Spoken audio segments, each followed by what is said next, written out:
Hello. Good afternoon, teacher. Welcome to Life by Laila Thank Forever you Fit for and the decision. Fabulous. You are Noor. Yes, we want to see whether we can learn something from you. Sorry, what is it? I can't hear you. You're breaking up. Oh, we want to see whether we can learn something from you. You have learned a lot from me from the day you are born.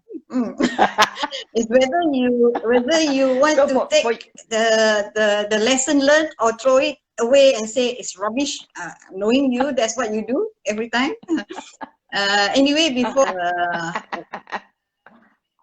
whatever nonsense that you're going to ask me this afternoon, I wish happy Father's Day.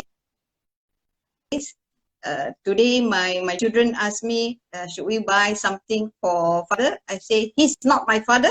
My father has been long gone. So happy Father's Day to everyone, and I hope you have a good today. Yes, Laila.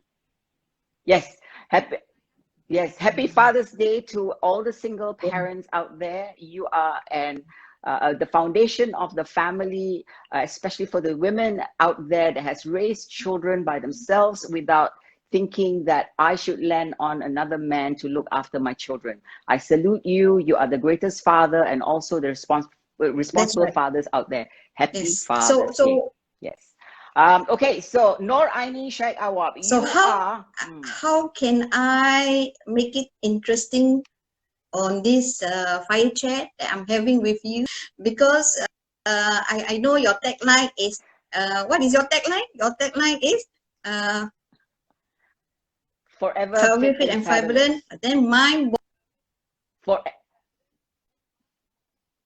Correct. Okay, I can tell the viewers that yes. As far as Laila is concerned, I'm only the mind and spirit. Body, she will say no way. You can continue to body. So that's the truth. That's the truth. Okay, so Noor Aini Shaik Awab is the CEO of. Hang on, let me introduce you first. Noor Aini Shaik Awab is the CEO of Hong Leong Islamic Asset Management Sdn Bhd in Malaysia, Kuala Lumpur. So most of you do not know that she is my sister and she's my second sister. We come from a family of 9 and I don't even know what she does for a living until I go like, wow, I didn't know you're CEO of Hong Leong. Okay, so let's talk a bit more about you. You are living now in Malaysia. You got married, have 2 kids. You both have raised your kids very well with great values and discipline. Yes. Right? I'm proud of my children. I'm proud of my husband, my family. I think, however, going back to what you say about women, I think the focus here, I think we should give credit to women and like you say, even though we are a sibling of 9, we hardly so-called pry on each other what we are doing, you know. So technically, when I decided to move to Kuala Lumpur, I think that's I think that was a good move back then in 1996. And I've been here for more than 20 over years. And I think God has been gracious to me. And I think the contribution to where I am now is more of going through hard work on my own. As you know, we are, we come from parents who one is very regimented. Our dad is from the army. As far as concerned, you have to be disciplined what you want to be. Mom is always mom being mom, taking care of the children. As far as we are concerned, I think we are given the education required based on whatever they can give us. However, whatever we do, like yourself or even myself, I think the achievement is always through hard work and never stop learning. I think that's very important, and I think that's what we always tell our children: never stop learning, never ask for handout. and always never think that you are deprived of anything, because I think the feeling of deprived is when you feel that, when you have the feeling of deprived, and then you decided to say that that's it, I'm given the life I am, I'm not going to go further. And as far as I think all women are concerned, I think I always think that no prejudice against the men, but I think that women have a lot of more capabilities of what we are doing. Because, for example, I have friends who have retired, and they say that life is bored, but to me is, I'm looking forward for retirement because I want to do more reading, I want to do more traveling, I want to see the world. There's a lot of things that we still have to learn until the day where we close our eyes and say, that's it, right? So yeah, Right. so to me is, I'm very proud what, first of all, I'm very proud of what you have been doing. And I always tell anyone or any friend that I have, if there's one mentor that is very close to me in real life, it's you. Even though I'm the elder sister, yes, even though I'm the elder sister, however, I think no, you have done us very proud. And I think it's all about hard work. I mean, like any other woman or ladies in this, you know, in the working, whatever we do in business and in raising our children, you know, in work that we do, I think it's all about hard work. Don't ever stop learning. And I've worked in this financial industry for, I think, about more than 30 years or 30 years. If I want to be younger, I can say 25 years. You know, I have colleagues that has become my friend, bosses who have become my good buddies until today. And all this is because of the working relationship we have. We respect each other. We should always respect people in a sense that if they are capable, we respect them all the more. If they are not, we respect them that, you know, that's their limit. We do not criticize our friends or our colleagues, you know. However, we always tell them that, you know, you should do better. Especially for me, where I am now, you know, for anybody or especially you, for thinking that, oh, she is in the Islamic financial. I know she was, you know, the rebel at home. You know, all of a sudden she's now wearing a hijab, and then, you know, but the case is, you know, I may have my shortcoming or more to learn on the Islamic aspect of the business, but it is something that we all have to go through. Learning is very important. The mind shouldn't stop learning even when you are in your 70s or even in your 80s. I think for Muslim, I mean, a little bit of you know, touch base on Muslim. If you're in your 70s, your 80s, you're not working, well, people say you don't have to learn, but that's not true. We always have the Quran that we need to learn through. Like, for example, our mom, we are so surprised that she's now become tech savvy on IG and Facebook, you know. So I mean, these are, the mind is very important. I think the mind is very important. And like you say, age is always a number. I never think myself as, you know, going through retirement or heading towards retirement, because in the sense that I have young children, as you know, I'm the one of your sisters that you know, got married late in life, but I have young children. They keep me happy. I enjoy going on my ATV ride in Phuket. I love to do adventurous things, and all this is important because of the mind. The mind is the key to everything what we do. Yes. So let's touch on the point of you wearing hijab or whatever. To me, it doesn't really matter. You because you say, oh, I'm wearing hijab, or, you know, that people judge anyways, whether you wear hijab or you don't Yes. wear hijab. I think people, if they get to know a person behind their clothing, most of the time, we all are going to like, oh, but she's a nice person, you know, despite whatever. So the word despite should be taken off any Yeah. statement when we meet people, because you are meeting people all different, goes through life in different journeys. Some are religious, some are spiritual. But let's go back to the mentor part. I appreciate it. I almost cry, but I go like, no, relax, calm down.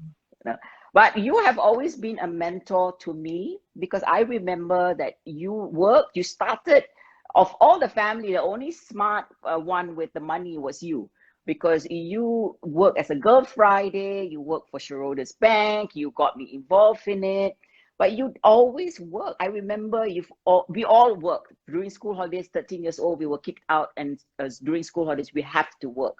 But there's something about you that everybody admires, and especially me, because I remember not only you are very successful, but you are very kind. There's so many people that's taken advantage of you that it really like pissed me off. People borrow money from you, like, you know, saying that, oh, can I do this, and then you lend them and they never pay you back, and you're okay about it. So that I admire, because that's something, you know, for me, if I lend somebody money, I am Yeah. willing to part with it. I will say goodbye, but don't bullshit me by saying you're gonna pay me back. So we are raised by giving people the only dollar that we have. If we can, we will give them. That's our upbringing. But the question that I want to ask, how was, we grew up together and we all have different perception of Yes. what childhood is. What was your childhood Okay, like? I think for us is we are sibling of 9. Most of us are different in our personalities and all that. Okay, my childhood, if you remember, I don't talk a lot in the family. If you remember, I speak the least, and mom always felt that you know I there's an issue with me and her, but it's never, because I talk the least. Even until today, I also, you know, when I come back home, she stuck with me for the past 6 months because of the COVID-19. Uh, I don't go to her room to talk to her so often as I wish to, but that's my personality. I mean, in a sense that I've always been quiet. I'm just like that. I think I click best with our, you know, with our late father. We can sit and watch movie, TV whenever I come home at 10 o'clock, 11 o'clock after work, until the whole midnight without saying anything, without even speaking of how are you, how's work, you know. But we mutually respect each other. We understand each other well. So likewise, in that sense, I felt that that's why when you talk less, you there is this tendency that sometimes your siblings or your sister will come and talk to you, or your brother will come and talk to you, or even I think you know, all the children in the house. Because to me is I would like to regard myself as a, I'm very you know, one body person with another person, right? I don't have nephew and nieces. All my nephews and nieces are my children. You know, there is no distinction Mm-hmm. between my own children and my nephew and nieces. To me, is these are the generation of the Awab's family that I'm looking after, and we do best how to raise them or talk to them. And likewise, at work, I am a different personality. People at work don't believe when I say that I'm a quiet person, because I'm totally like a chameleon. For a sudden, all at work, I'm working, I'm giving instruction, I'm leading people to do what best, and I go out lunch, I crack jokes, you know, I ride bikes with them, I run with them, but I don't do this with at home. I'm very you know, it's two different character, and I think I will never change it, because that's me. Because sometimes you know, like yourself, I think when you are with your friends, you are different, but with your family, you're slightly different, right? So we shouldn't, I think it's wrong to say that if you are this, your personality shouldn't change because you should project who you are. I mean, it depends on what are you projecting. If you have respect for your family, you come home after a hard day work, you put your bags, you shower, you eat dinner and say, okay, that's it, I just want to rest, right? But when you go to work, I always say, until today, I always say this to my colleagues. This is a principle that I built up from the day one, like you say, when I started working on temporary basis, or I was Girl Friday, if you spend more than 8 hours in the office, right? Or even more than 8 hours. Some of us work as hard as 12 hours a day. And you spend 4 or 5 hours at home just to rest your body and all that. Don't you think that your 8 hours is more important for you to live your life rather than 4 hours where you rest at home? And that's how I feel. And that's very important in a sense that even like, as you know, I only wore my hijab I think in 2015, when I decided to go Mecca for a small Umrah or small Hajj. But it doesn't change my personality. It doesn't change my personality with my friends who are Muslim, non-Muslim, who are brown, yellow, or even white. To me, I think the mind is just saying that, it's just my dressing is different, but my thinking is still the same. My personality is still the same. My friends in the office are like my brothers and sisters. They have never changed from day one when I joined Shoulders until now. So that's very important, I think, because if you are spending 3/4 of your day with someone that you deem as a stranger, life will be miserable, and you have to accommodate to everyone in the office, because you have an office of 200 or 100, 200, but yet you see everyone as a family. And that's, I think, is very important. And I think that is something that I keep so-called preaching to everyone, in the office, to my children. I say, I think one thing about what you have mentioned during one of your talks with your all your very caliber partners that you have seen and all that. I think we have to be satisfied with what we have. If we are not satisfied with what we have, then we will always be thinking of what is he or she getting, why I'm not there, and then it creates depression in our mind, and I think that's not healthy. And I think, like you say, for example, you also mentioned, why people may take advantage of me, and they try to make use of whatever available of my capabilities.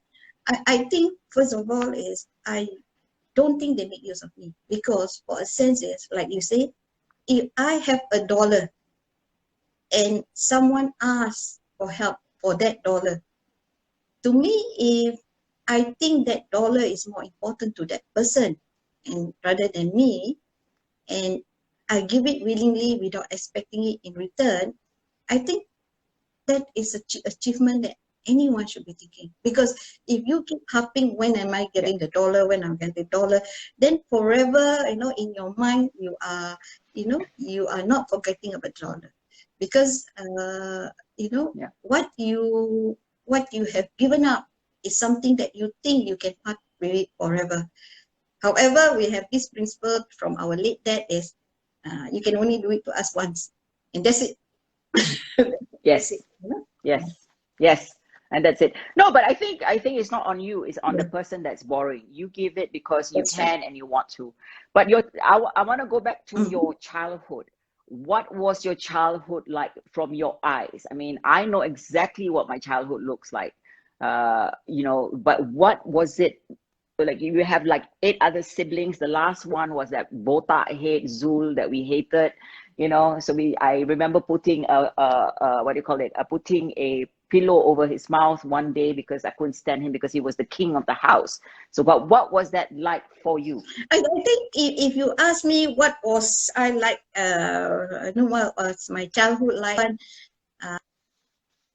I had been a quiet rebel.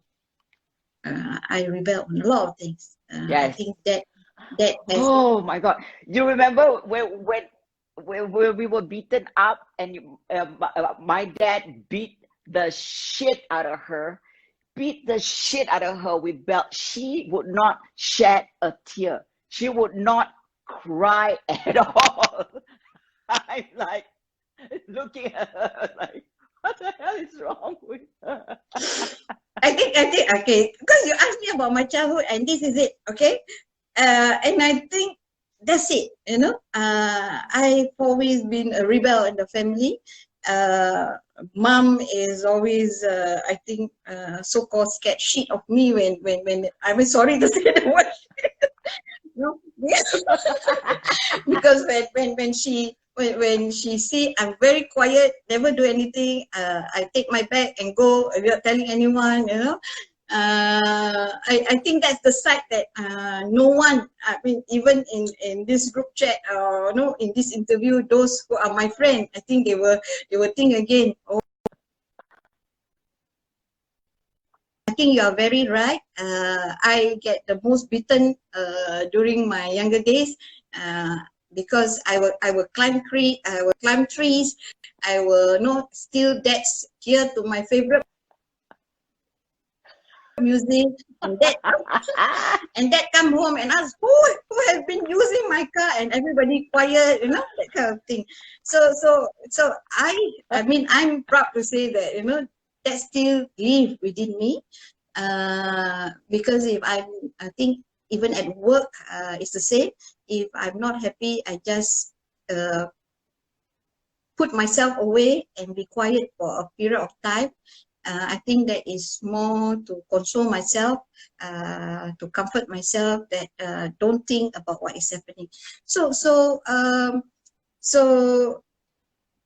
childhood has been, I mean, if you ask me whether if we given the opportunity, would I change? I love, I mean, we love our late dad dearly, even though, you know, he has disciplined us, sometimes over disciplined, until to the point that now, you know, we, even though we don't so much rebel against any other people, but we will tell ourselves that we have done this, you know, we have done this, we have got over it. You know, you all are nothing compared to my late dad, how he disciplined us, you know. If I think even if you ask any of our siblings, even yourself, you can't remember what actually have I been doing, right? Apart from sometimes I have boyfriend that you all don't agree with, and I say boyfriends, you know, my ex-boyfriends are like, you know, some kind of people from the hood kind of thing, you know, when you're and I told that I don't care. I mean, to me is, you know, at this point is if he's good for me, he's good for me. If it's not good for me, then, you know, we will part the way as a friend, as friends as can be. So even to share with you, even when I was in my secondary school, we have three siblings in the same school. Even in the secondary school, you know, we have Noor, Asha as our elder sister, Mala. and then we have Mala, right? Yeah. And of course, we had a reunion now. I mean, we had a reunion 5 years ago, and no one remember, or some do remember that I'm coming from this family, but the rest all don't remember, because I said, yeah, to me is, that during my school day, but these are the friend that click with me, friends that don't ask too much question, friend doesn't pry too much into your personal life. So I am, I think from day one, I'm just like that. I'm very quiet in that sense. You know, we keep to ourselves. We do what we need to do. However, we always compassionate with everyone. Even that, you know, dad is a late dad has been in the army for so long, and sometimes he has to, you know, be very stern and strict with his people. But then when during school we realized that some of the army boys, they have very compassionate with him. Yeah. And when they have trouble here, they come to this black jaguar. They always call him the black jaguar, you know. And Black Panther. And they come and The ask Panther. for advice from him. And then we were saying, oh, these people, he will wallop them. So we I think for us is that has been interesting, and to me that personality has now bring me to where I am now. In that sense, you know, we talk. We talk when we need at work. I never or no, never or have never felt that I need to compete with anyone. However, I need to compete with myself, because I think that's very important. Correct. To me is even at school, people have asked, you know, we are in Singapore, we are minority, how do we feel? I think I told friends one thing, you know, I've been blessed that I'm now in Malaysia with good families and all that. But in Singapore, I've also been blessed because the education system worked well with every Singaporean, right?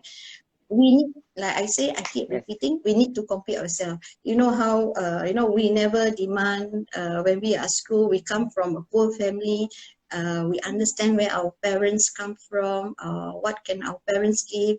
I remember when we were young, I'm not I'm not sure whether were you in Hague Girls School or not, you know. You were, okay. So the interesting part is we have sister in the morning session, then we are in the afternoon session. And then when we need to exchange books, then we say, okay, you finish this, you come and give me your books so I can bring it to my class and all that. So that's been, I think, that's been interesting part of our life, you know, in that sense. Until Zul came. Yeah. And people don't believe that, he was the most... you know, I walloped him before because he never come home at the football field. You know, remember?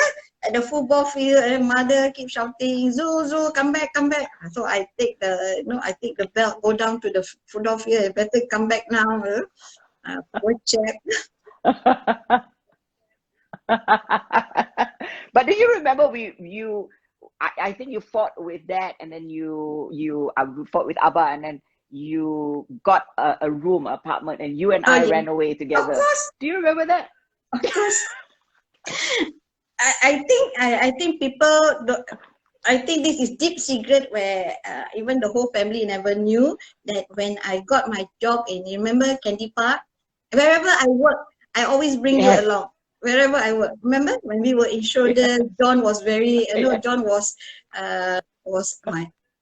one of my ex-boss in Malaysia. He was formerly in Singapore, and then he was looking for telemarketer. Then I said, okay, I have a sister who can do this, you know, and I got you into shoulders to do telemarketer. And then John come and see me and say, Aini, your sister is like the, you know, the leader of the gang. She is now demanding the, remember?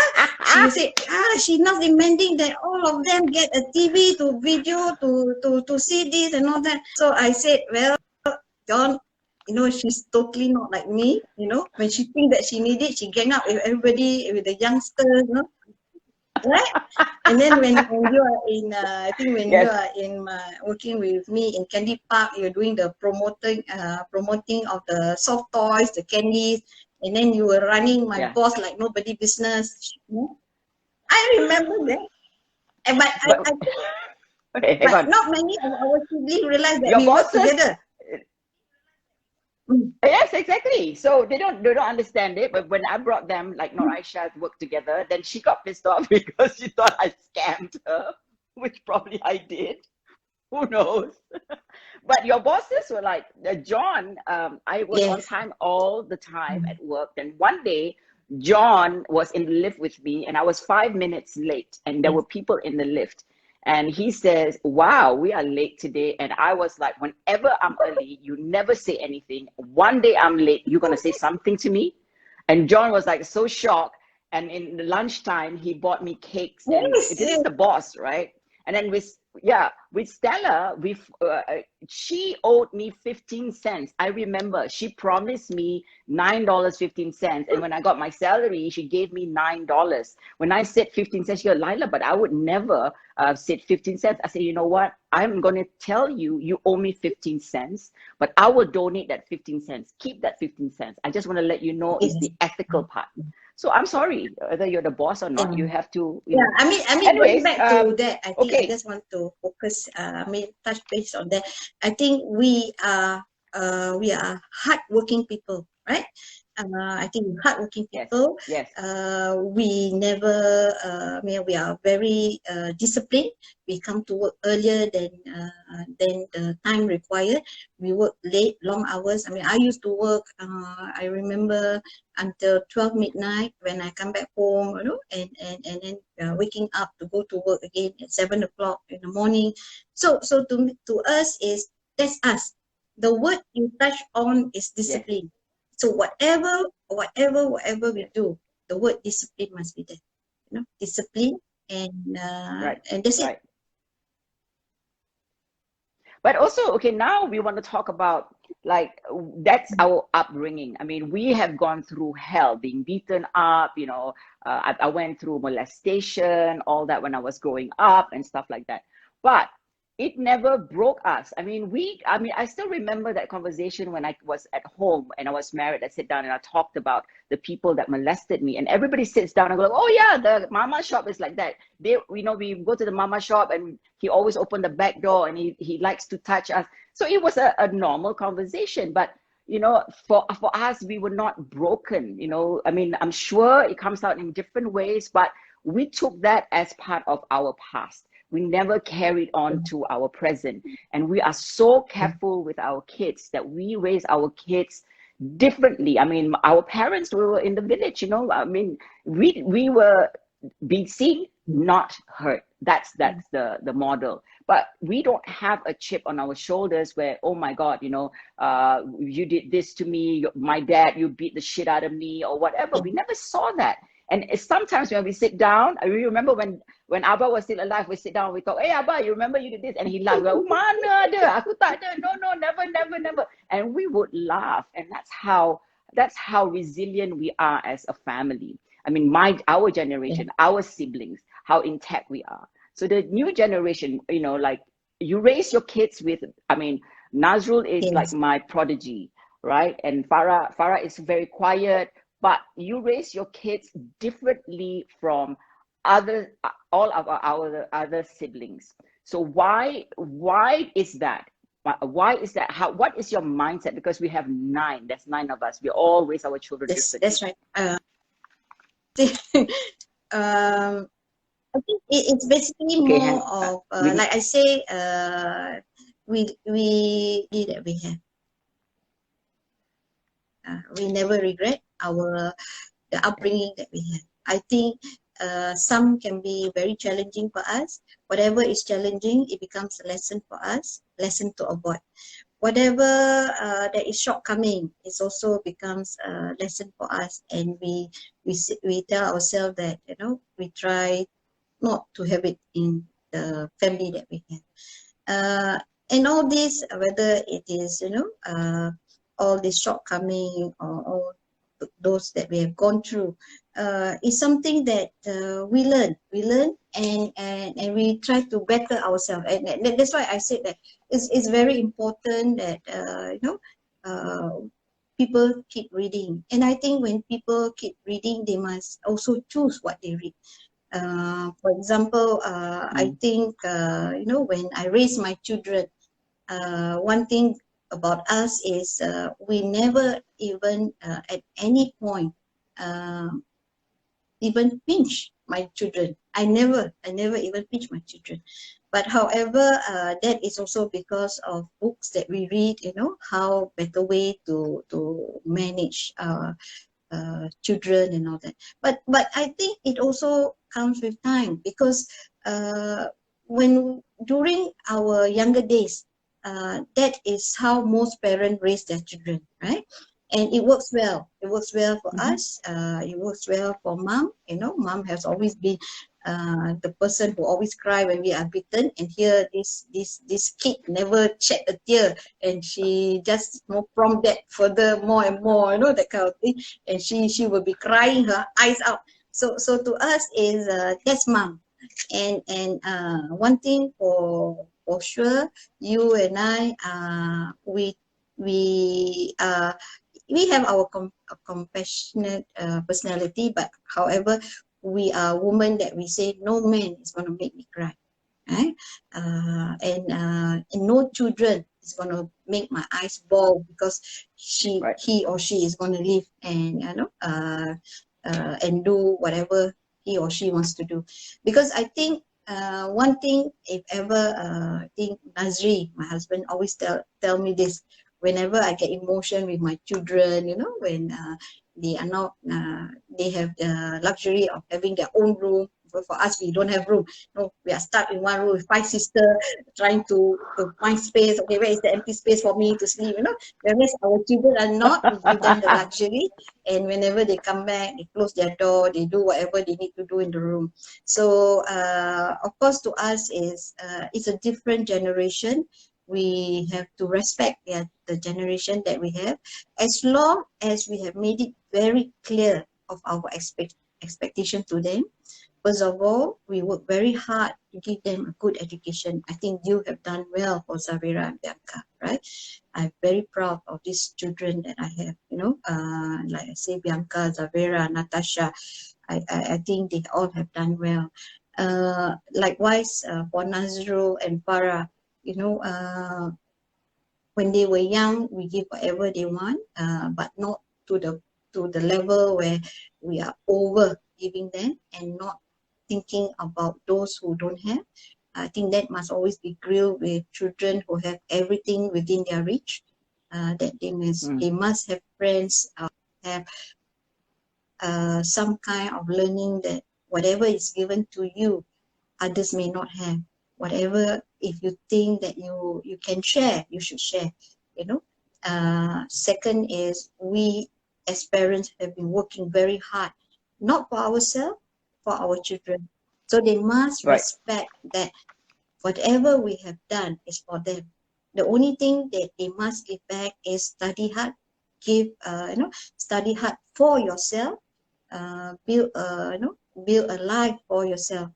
I think respecting children is also very important. I think, for example, you know, like Bianca, Zavera, Nazru, they have their own mind. They will speak out their mind, and sometimes we have to guide them. If they are right, I say they are right. You know, if they are wrong, I say no. Please think it again. For example, your children, they are in America now. You know, they are as dark skinned as you, so they feel very rebellious with the recent incident. So I told them that no, you shouldn't go out on the strike. You have better way of doing it. You are still part Asian. You know, you are of course Afro American, but then I'm the only one who can speak to them, and they listen to me. Because sometimes even with my children, they may not listen to me. Then I will go to you and say, Laila, you go and talk to Nazro and all that. So that's how we bring up our children. We have the luxury, or we are blessed to have 9 of us, some way or others. So they have avenues that they can go. My children, I think at this stage, for example, we tell ourselves that you see, for example, our parents, especially mom. Not that if he can get rid of you, he said, thank God I get rid of her. Yeah, when we are married and all that. But for mom, it's different. For mom is, she want us to call her, we come back eat home. I think from that, I think as parents, I have this thinking. My children are still, as you know, they are still studying. But the moment they have their own path of life, I open up to them. yes. Right? I give them whatever you want to do, but we look from far. Because I think we have to remember, as parents, there's so much that you can guide your children. Because if you have guide them well, you know that they will follow what you have teach them, or their personality will be created to the way that you have given them the right path to choose. So in a way that we ourselves says that, for example, when I tell myself that when I retire, I've told my children, you have gone, and Nazrul is going to graduate very soon. Farah is the young one that's now going to uni, I think end of this year. So as far as Nazrul is concerned, we tell him that we now want to live our life. I want to chase my passion. My passion now is going traveling. My passion now is, not to think about my children anymore. And I think I want to have some peace with myself. Whatever I'm working now is for my pleasure. Where I am now, Hong Leong Islamic Asset Management, I think it's a blessing that my senior management see my capabilities in giving this opportunity to me, and so I now work to contribute back to the community. We have many young colleagues in the office. They range from the age of 25 even to 40. So I always tell them that I'm here for you to tap whatever knowledge that you want. I won't know what you want until you tap it from me. And I have never felt that people always tell me that no, you shouldn't be sharing a lot on things that you know. But to me, is sharing what you know is always a noble thing to do. But however, we can be doing the same thing, but there is a niche that I can give better than others, right? So that comes with the personality that you are. And I think, like, for example, when you are now in this career of doing mind, body, and mind, body, and what soul, spirit, mind, body, and spirit, right? Everybody out there is doing the same thing like you do. I mean, they have all the gym, they have that, right, but they don't have your personality. And the friends that you have is all about that personality. So it is the same with me, it's the same with me. I think everyone in the office, sometimes they see the rough that I may be angry at certain meeting and all that. But it ended during the meeting. After the meeting, we're all friends again. That is something that everyone must understand. Right. And whatever. But that's something that is most you are being a very powerful woman in your business. Most men that you meet normally in the beginning of time, because women are now moving forward with a career, but in the olden days, and I hope it's going to diminish one day, when men says, but when you hire women, they are emotional. But you just said that, whatever you get in a meeting, you get angry and then you leave it as there. So I think that mindset with men has to change. When women raise voices, like for me especially, men always call me angry. I call it passion. But if I were a man and I raise the same voice, it would say he's very passionate. But for me, it's like I'm very angry. Only women goes like, oh, you're so strong. I go like, no, I'm just voicing, because we have been raised you know, I mean, me, basically, I know my mindset. I know you have the similar mindset, that we always speak for whatever we believe that is right. We are very, we are against injustice. We don't like seeing people being bullied. So we will stand for those people. So for you in your business, we only got like about 15 more minutes. In your business, throughout your career, have you ever noticed that? I think I've been blessed in the sense that I mean, to be fair, I think I've been blessed because I've worked with very many supportive people. You know, I've stormed into a room. I think just to share with you, when I was in Shoulders, my British bosses have, you know, I think they have many frightful event with me. You know, because every boss will come to a period where I storm into the room and tell them, hey, come on, you know, whether I'm crying. I mean, to be fair, I sometimes do cry, in a sense that because there was an occasion where, very simple occasion, I just tell you, because I was not married and everybody was having a family day, and I wanted to bring our dear nephew Martin Muzil along. So and everybody can bring their boyfriend or their self as their children and all that, and I want to bring this one kid because he has no father, raised by a single mother, and I wanted to bring him, and they say no. And I went into my group MD room and I told him, do you have a tissue box? He said, oh, why Aini? I said, you better prepare the tissue box because I'm gonna tell something and I think I will start crying. So I told him, I don't think it's right. You are having a family day. We all should be happy on that day. I want to bring my nephew so that he can enjoy. This is a nephew without father. And I start crying. Then the minute he said, okay, don't cry. Let me call someone and arrange this. And I think that get better whenever we have a family day. We bring our loved one, regardless whether you are married or single. You now can bring along someone to share that happy day. I walked in the room to another boss in Shoulders, young guy, and we are going into innovation, from manual into innovation. You know, I have a very fiery lady boss. I don't know whether you remember her.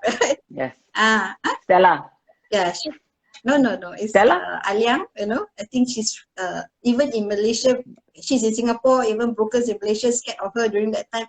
However, like you say, when people, sometimes when people are doing certain things that we find very odd, is you don't write that person off, you know, because I realized that every morning when I come to work, before I have my cup of coffee, she start blaring at me because of the system, this and that.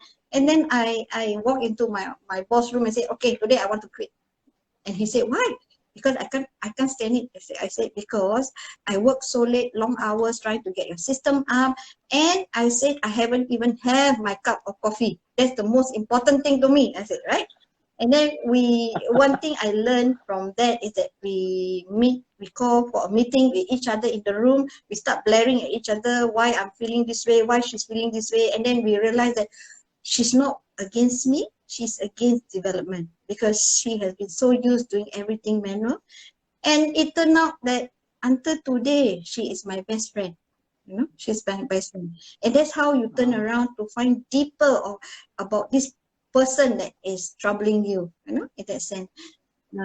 So like John has given me a lot of opportunity when I come to Malaysia, you know, instead of him running the business, we are running the business with him, you know, that kind of thing. I think my ex-boss Iskandar is also very unique, very disciplined person. So they give me opportunity, and these people give me opportunity to grow, and give me the opportunity to talk, and they listen. They take my suggestion.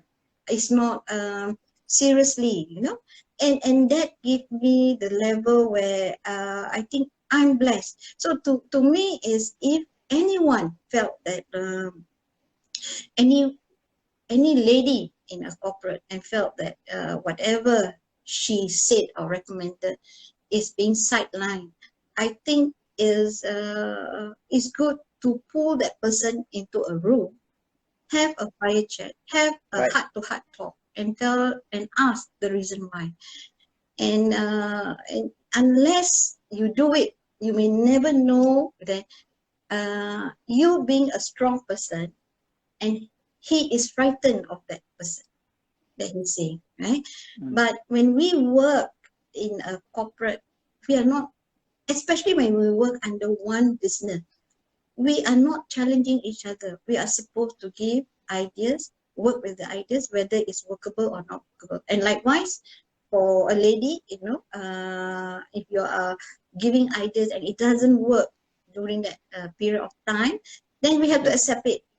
I mean, there's many occasions where I suggest certain thing to do, but no, my superior will say, it's not the time I need. Let's look at it again. And I said, okay, fine.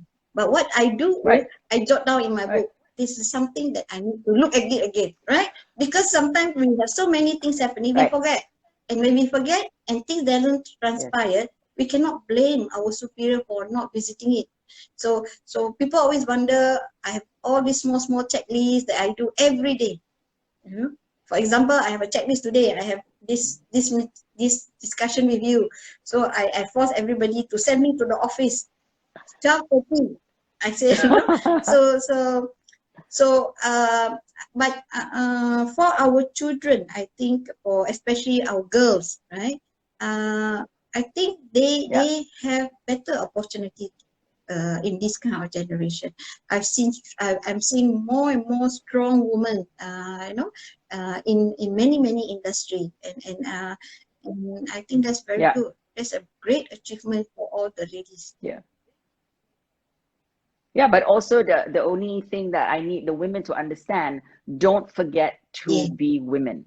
That's the most important key. It's the greatest gift that God has given to every woman, is that don't forget to be women. You know, I think there are views that women should be better than men, you know, or we want to be same equal like men. I don't want to be like men. The things that I don't like about men, there's very few things I don't like. I don't want to be like them. I want to do better. So we as women have to be better in ourselves and embrace that, you know, the caring, the compassion, the nurturing, you know, the beauty, all that we women have to embrace and never forget to be women. So, okay, we got 3 more minutes. What advice do you want to give people in the to stay intact in body, mind, and spirit? I know you are exercising now, so tell them, with your busy schedule, how can you be intact in these 3 components, which is far more important than just being fit? Okay, let's go on mind. 5 minutes. Mind. I think the mind must always be your mind must always be working, right? Always do your reading. Even watching good movies is good. Documentary is good. To like me, you know, once a while go to the kitchen. You want to learn how to cook, go and learn a recipe. You have everything. Keep the mind working. Body, right? Body. I do take a lot of healthy food. In the morning, people always ask me what is my regime in the morning for morning breakfast. I take 2 spoons of olive oil every day without even any breakfast, and I take supplement, and that's to keep my body fit. I love fruits. However, I think taking care of your body with supplement is still not enough. I think your heart needs to exercise, and the only way to exercise, even walking, even at our age, even walking will help, right? Even walking, or you know, you walk with your children, or you walk with you go and take a walk somewhere. The heart must beat well. It's very important. I think, to me, of all the organ in my body, apart from my brain, my heart, you know, that's very important. And I think we have to do the little bit we have. In spirit, I think in spirit, like you say, I don't want and never want to compete with men, because I think respect women like me. When the more like we are working in a career. That's very important, right? If I am as the same as men, then I don't have the luxury of feeling I'm a woman or I'm a lady. That's very important to me. And in spirit, I think we ladies have better compassionate feeling for for anyone that we come that work with us, or we know or we don't know. That is not it's not available, or not all men have that kind of compassionate feeling. So we have that advantage. We have a balance. And to me, is if you ask me about working woman, I always feel that a working woman should always first be a lady, be a good boss, and be a compassionate colleague, or friend. That's very important. Yeah. These three important. Yes. Okay. Yes, Great sister. chat, bro. Okay, okay, thank you very much. We all admire you. We appreciate all your inputs. You work very, very hard to get where you are without any hand out, or feeling sorry for yourself. You've always been the strong pillar of the entire family, because you are the smartest, you are the richest, and people should people should stop knowing that they can come to you as if you're a personal bank loan. So, but hey, this is to all your family and your friends. Anyways, okay, love you very much. Very proud of you. We talk to you soon. Adios. Thank you so much. Adios, Bye. amigos. Bye. Bye.